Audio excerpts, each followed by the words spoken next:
India versus England का 5वां T20 खत्म हो चुका है और इंडिया ने बिल्कुल वन साइडेड ये मैच जीत लिया।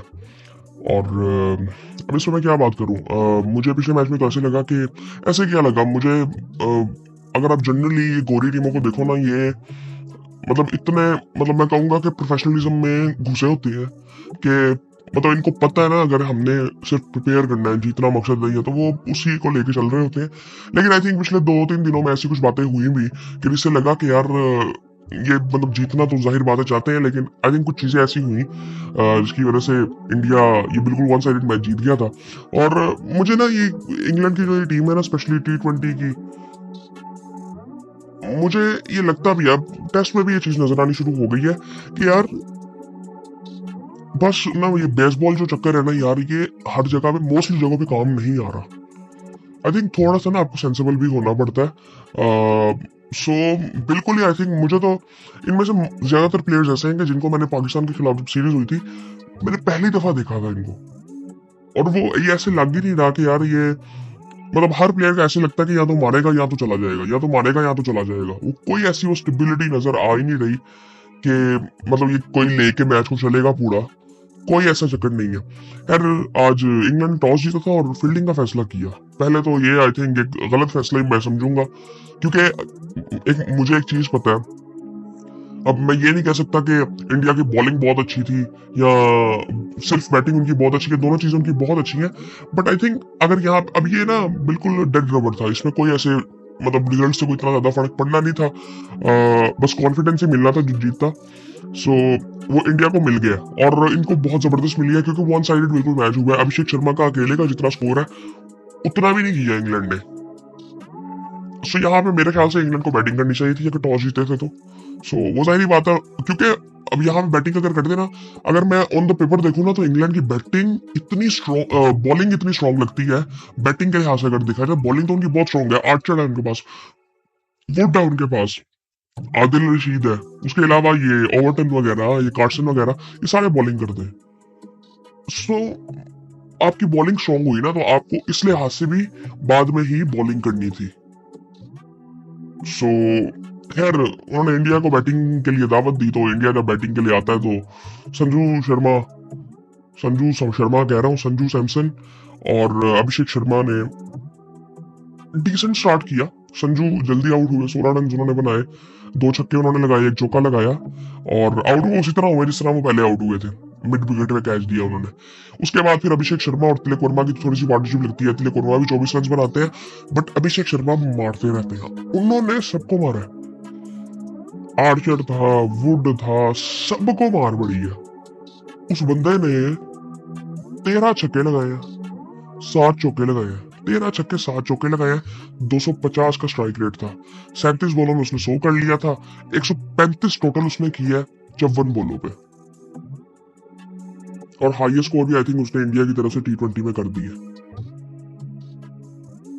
मे बी अब पता नहीं है मुझे, ये सेंचुरी सबसे तेज इसने की है कि किसी और ने की है। मे बी रोहित शर्मा की ना हो। 50 किया था सबसे तेज युवराज सिंह ने, और इसका आई थिंक 100 सबसे तेज ही था मेरे ख्याल से। 37 बॉलों में इसने 100 किया था। 37 पे एक टाइम पे शाहिद अफरीदी का भी 100 था, और वो 90s में था। वो उस वक्त इस टाइम क्रिकेट खेल रहा था, और आज हम कहाँ पे खड़े हैं हमें पता ही नहीं है। सो इससे हम अंदाजा लगा सकते हैं कि दुनिया किस लेवल की क्रिकेट खेल रही है और हम कहाँ पे इस वक्त खड़े हुए हैं। आजकल तो वैसे पाकिस्तान के स्क्वाड में बहुत ज्यादा बातें हो रही हैं। वसीम अकरम ने काफी चीजें कह दी हैं जो कि आई थिंक जायज है। खैर इस मैच में रहते हैं।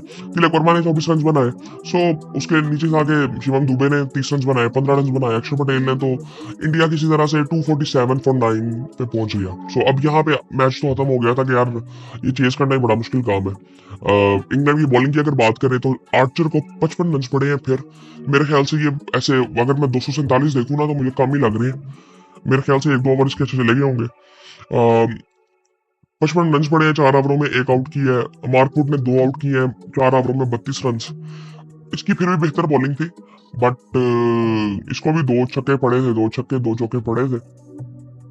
उसके बाद जिमी ओवरटन की अगर मैं बात करूं तो उसने 1 आउट किया, 48 रन देके 3 ओवरों में 48 रन उसने दिए। लिविंगस्टन ने 2 ओवरों में 29 रन दिए, आउट कोई नहीं किया। और आदिल रशीद ने 3 ओवरों में 41 रन दिए, 1 आउट किया। ब्राइडन कार्स ने 4 ओवरों में 38 रन देके 3 आउट किए। अब मैं यहाँ पे कह नहीं सकता कि अच्छी बॉलिंग थी। अच्छी बॉलिंग क्या थी, उन्होंने जिस तरह मारा ना, ये गंदी बॉलिंग की थी कि वो मारते मारते ये 3 आउट हुए होंगे ऐसे। सो खैर, अब जाहिर बात है कि आर्चर को मार पड़ रही, और आर्चर को इस सीरीज में मार पड़ी है। वुड सारे मैच नहीं खेला, बट वुड बेहतर ही उसने बॉलिंग की है आर्चर से। तो आर्चर को मार यार वाकई बड़ी पड़ी, और जिस तरह की उसने शॉट्स मारी है अभिषेक शर्मा ने, वो पूरी वो क्या कहते हैं, पीछे हट के पूरा वो टेक्निकली स्ट्रॉन्ग। आई थिंक सबसे जो अच्छी चीज मुझे लगती है ना इंडियन बैट्समैनों की, ये जो तेज भी जिस तरह की शॉट्स खेलते हैं, ये टेक्निकली भी बड़े स्ट्रॉन्ग है। हमारे यहाँ पे बात होती है ना, जो छक्के मारेगा वो जी स्कोर नहीं करेगा, ऐसा ये आज की दुनिया में नहीं होता। आप लंबे स्कोर कर सकते हो अगर आपने तेज भी खेलना तो। सो ये चीज हमें इंडिया की टीम में नजर आती है। और फिर उसके बाद जब इंग्लैंड बैटिंग के लिए आता है, तो ऊपर से सॉल्ट ने 55 रन बनाए 23 बॉलों में, और 7 चौके 3 छक्के उसने लगाए, 239 का स्ट्राइक रेट। बट दूसरी साइड से आउट होते जा रहे थे। डकेट पहली बॉल पे आउट हुआ, बटलर 7 बॉलों में 7 रन बनाए। हैरी ब्रूक, उसकी भी कोई इतनी अच्छी सीरीज रही नहीं है, 4 बॉलों में 2 रन। लिविंगस्टन 5 बॉलों में 9 रन। जैकब बेथल उसने 10 रन बनाए। तो इसी तरह ये कर के 97 पे टीम ऑल आउट हो गई थी 11वें ओवर में। सो ये सूरत हाल थी। और इंडिया की बॉलिंग की अगर बात करें तो 3 आउट किए शामी ने, 25 रन दिए। तीसरा ओवर वो कर रहे थे अभी। हार्दिक पांड्या ने 2 ओवरों में 23 रन दिए, आउट कोई नहीं किया। 2 आउट किए वरुण चक्रवर्ती ने। चक्रवर्ती तो मेरे ख्याल से उसकी सबसे ज्यादा विकेटें भी इस सीरीज में होंगी। ये तो समझ नहीं आया इनके मेरे ख्याल से गोरों के। 2 ओवर में 25 रन दिए। और रवि बिश्नोई ने 1 ओवर किया, 9 रन देके 1 आउट किया। और शिवम दुबे ने 2 आउट किए, और साल्ट को भी इसने आउट किया। सो इस पे काफी बातें हो रही थी कि इस दफा तो वो पिछली दफा भी, पिछले मैच में उसने काफी बातें की थी बटलर ने, जो कि मैं एक हद तक समझता हूँ ठीक है। और मुझे अभी तक ये रूल ना समझ आया नहीं है कि क्या ये करते हैं, मुझे समझ नहीं आ रहा कि पता नहीं क्या ये कर रहे हैं। सब्स्टिट्यूट फिल्डर का क्या मकसद है, कब आना चाहिए। मतलब यहाँ पे अब दुबई ये वाला मैच तो खेल रहा है। अब मैं पहले भी बात ही कर चुका हूँ कि साइम अयूब जिस तरह इंजर्ड हुआ था, उसकी जगह पे किसी ने बैटिंग नहीं की थी। 10 बंदों से हम बैटिंग करते रहे। उसके पहले ऑस्ट्रेलिया में एक सीरीज हुई थी जिसमें एक इनिंग में बैटिंग सरफराज ने की थी, फिर दूसरी इनिंग में आके रिजवान ने बैटिंग की थी, फिर आगे वाले मैच वो खेला था। क्या वो उसकी बेस थी? तो उसमें कोई सेंस बनती नहीं ना। मतलब हमारे साथ दोनों चीजें हुई है कि एक मैच में हमने वो किया, तो फिर हमने साइम अयूब वाले मैच में क्यों नहीं किया। ये साउथ अफ्रीका के साथ जो था। फिर यहाँ पे अब ये हो रहा है, बट यहाँ पे क्रिटिसाइज भी उनपे किया जा रहा है। तो ये क्या असल में रूल डिफाइन करने चाहिए, बिल्कुल क्लियर होने चाहिए क्या रूल है और कब ये अप्लाई होगा। सो आई थिंक ये सारी चीजें हैं। अभिषेक शर्मा ने भी 2 आउट किए। आई थिंक ये इस वक्त तो जो उसका दिन था आज बहुत जबरदस्त दिन था। 1 ओवर में 2 आउट किए, 3 रन देके। So man of the match भी यही हुआ होगा। सो ये सूरत हाल थी। और इसके अलावा पाकिस्तान में काफी बातें हो रही थी, और पाकिस्तान के स्क्वाड पे जो होती रहेंगी। मुझे लगता है कि शायद अगर ये होना हुआ ना, ये जो सीरीज के बाद शायद हमारा फिर स्क्वाड भी चेंज हो जाएगी। ये बहुत ज्यादा होता है हमारे यहाँ पे। सो बाकी यार बातें तो ठीक हो रही हैं, कोई ऐसी बात नहीं है, बातें बिल्कुल ठीक हो रही हैं। और क्योंकि ये राना साहब कहाँ से आए हैं, फाहिम अशरफ साहब, और ये हुजल शाह किस परफॉर्मेंस पे है, बीपीएल के परफॉर्मेंस पे। सो आई थिंक ये समझ से मेरी बाहर है। जो आपने इरफान नियाजी को इतने साल आप लेके चले हो, आप तो पिछली 2 सीरीज जीत के आ रहे हो वनडे की, तो वो कॉन्फिडेंस कहाँ जाएगा। ऊपर से आमिर जमाल साहब ने एक पता नहीं मेरे ख्याल से सोशल मीडिया पे उन्होंने कोई स्टोरी लगाई थी इंस्टाग्राम पे, पता नहीं क्या अजीब सी बातें, कहाँ से इनकी सोच ही आ गई है। एक तो इस तरह की हरकतें प्लेयर्स को भी नहीं करनी चाहिए, और ये भी वैसे सिलेक्शन में भी काफी मसले मसाइल है।